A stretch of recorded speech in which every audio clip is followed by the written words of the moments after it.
Welcome to one of the most eye-opening parts of the Boost experience, where we take the guesswork out of your career journey.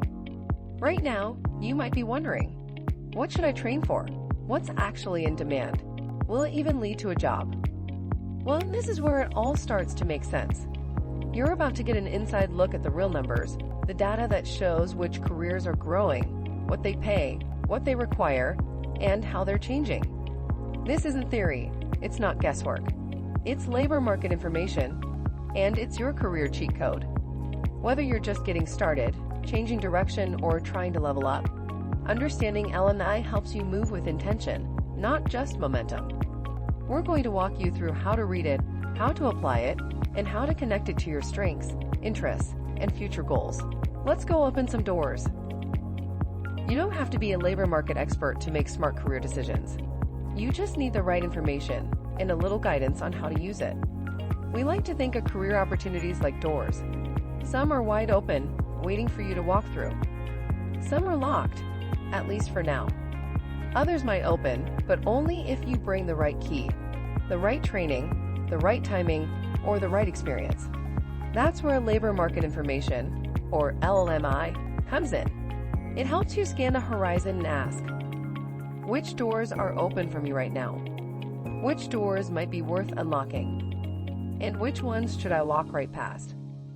At Arizona at Work, we use LMI to help you connect what you're good at with what the market needs, so your next step isn't random, it's intentional. Here's what labor market information can tell you: which jobs are growing, what those jobs actually pay, what training or certifications are needed to get in, and how likely those jobs are to change with new technology. Because when you understand what's behind each door, you don't have to guess. You can walk forward with confidence, clarity, and a real sense of direction.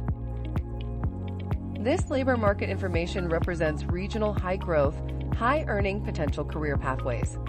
There are pros and cons to having access to a regional labor market when exploring job and training opportunities. Pros: a larger region means a wider range of employers and industries to explore. There are more career pathways to consider, especially in high-growth fields like healthcare, trades, manufacturing, information technology, and logistics. You may find slightly higher wages if you're willing to commute towards larger cities. Training programs tied to regional demand can better align you with real job opportunities. Cons: the majority of our county's 200,000-person labor force commutes out of the county each day. This causes long commutes on major highways like the 60 and the I-10, which can affect quality of life, wear and tear on your vehicle, and mental health. Some jobs that appear on regional labor market reports may not be realistic if transportation or scheduling are barriers for you. That's why it's important to use LMI not just to chase opportunity, but to make sure the opportunity is accessible and realistic for your life. At Arizona at Work, we encourage you to explore what's out there and prioritize training that aligns with what's growing in your region and your reality. Don't guess, use real data, make confident decisions. Let's start with some basics. Standard Occupational Classification, SOC. Codes are used to organize jobs across industries. These codes help us analyze data consistently and compare jobs across the labor market. Column 1 shows the occupation, like registered nurse or heavy equipment operator. It tells you what job we're talking about. You can think of this as the occupation's government name. Not every company will call a job by this exact title. For example, a CDL driver might be listed as route driver, haul truck operator, or local delivery driver, but they all roll up under the official title heavy and tractor-trailer truck drivers in labor market data. The same thing applies to other roles. Job boards and companies may use different titles, but L&I groups them under a standard name so we can compare apples to apples. This is why it's important to not get hung up on job titles. What matters is the actual role and required skills behind it. Before you invest time, energy, and money into training, you want to know there's a solid return on that investment. That's where these next two columns come in. They show how many people are working in a job right now and how many are expected to be working in that job by 2030.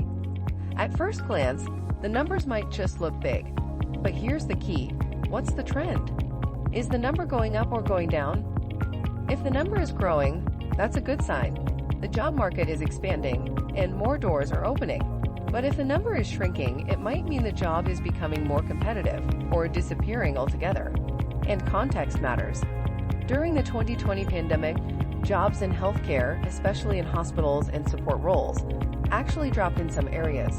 Staff burnout, early retirements, and delayed procedures caused temporary losses. But since then, those jobs have rebounded, and they're growing again because the underlying demand never went away. That's why it's important to look at the full picture, not just whether the number is higher or lower, but why. In a region, the population is growing fast. Over the past 5 years, we've added more than 167,000 new residents, and we're projected to add another 108,000 by 2030. And guess what? Jobs are growing too, by nearly 230,000 over the next 5 years. That's a huge opportunity if you're thinking about training or making a career change, but it has to be a smart match. At Arizona at Work, our priority is helping you understand your strengths and interests, and then aligning them to high-growth career opportunities backed by real labor market demand. Because training is only worth it if it opens real doors. So when you're reviewing these job numbers, ask yourself, is this field growing faster or slower than everything else? Are real opportunities opening, or are jobs tightening up? Will this training actually position me for employment, or just for a certificate?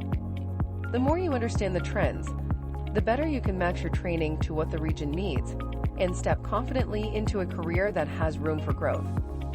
We want you investing in careers with staying power, not chasing titles that look good on paper but lead nowhere. When you align what you're good at with where the opportunities are, that's when career development becomes real, meaningful, and sustainable. Employment concentration tells you how common or rare a job is in your region compared to the national average. It's kind of like asking, is this job a local strength or an under-the-radar opportunity? If the number is above 1.00, that means the job is more concentrated in your area. There's more demand, more employers hiring, and likely a stronger training pipeline. But sometimes that also means more competition and flatter wages if the market is crowded. If the number is below 1.00, the job is less common locally. It might be a challenge to break in, but it could also be a hidden opportunity, especially if local demand is expected to grow. Case in point, licensed practical nurse, LPN. Their concentration score in our region is just 0.49. That's well below average. At first glance, that might seem like a warning sign. But here's what's really going on. Our population is growing rapidly, and people are living longer, which means the need for healthcare is rising fast. Even though there aren't a ton of LPN jobs posted today, the region is significantly underserved, especially in rural areas and long-term care. This means the healthcare system is going to need to catch up fast. If you're someone who's compassionate, detail-oriented, and likes to help others, healthcare might be a strong fit. And if so, this LPN role could be a smart pathway. The job outlook is strong, the training time is shorter than an RN, and wages are solid. The bigger message: this doesn't mean go into healthcare just because there's demand.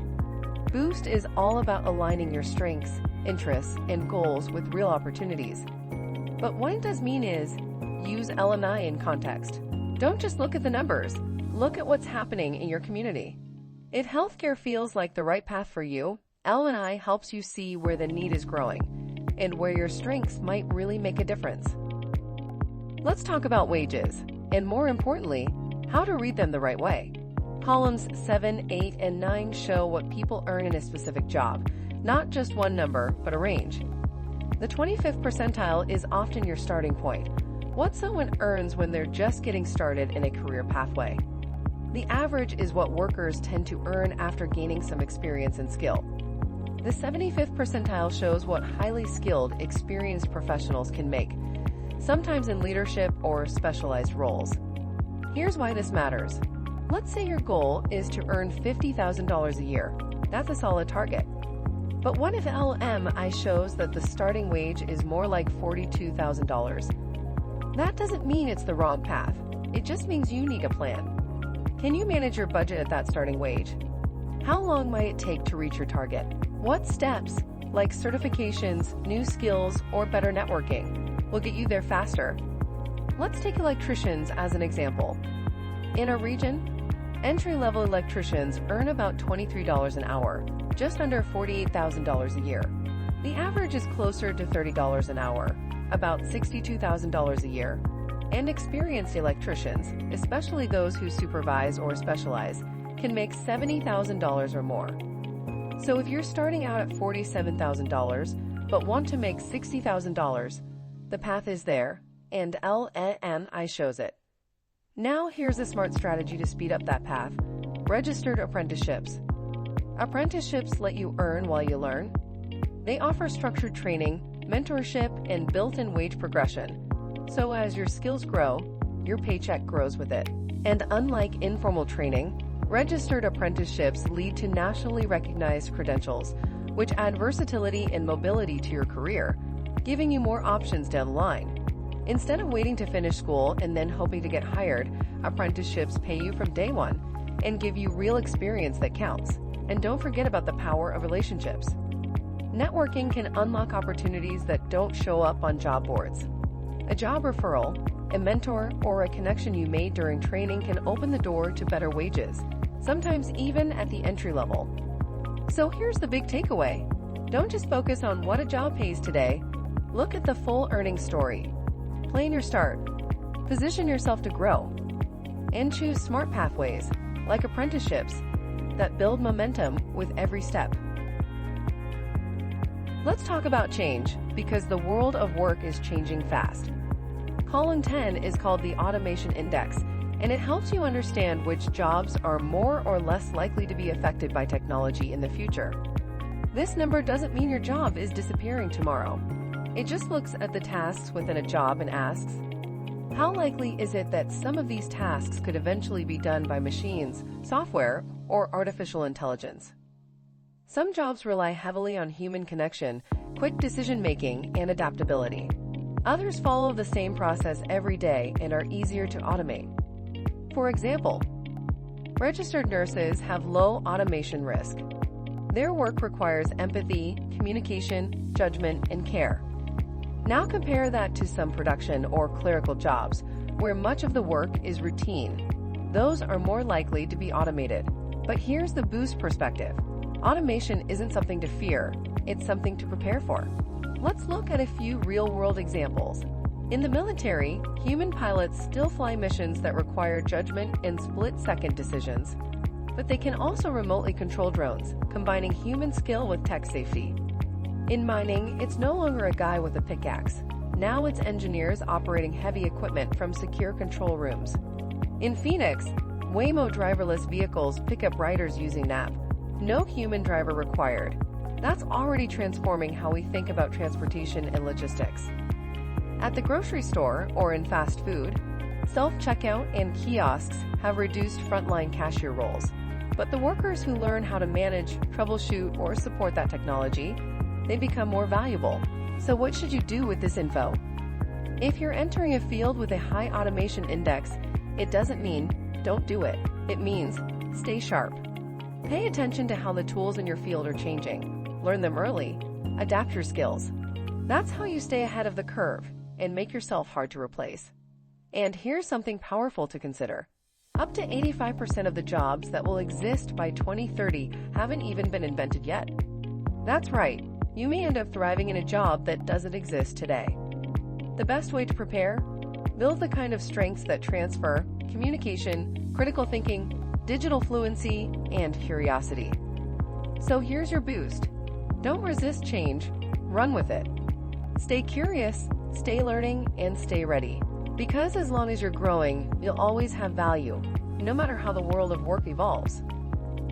This concludes the labor market information session as a part of your self-paced Boost experience. For questions of more information, contact your Arizona at Work Career Coach.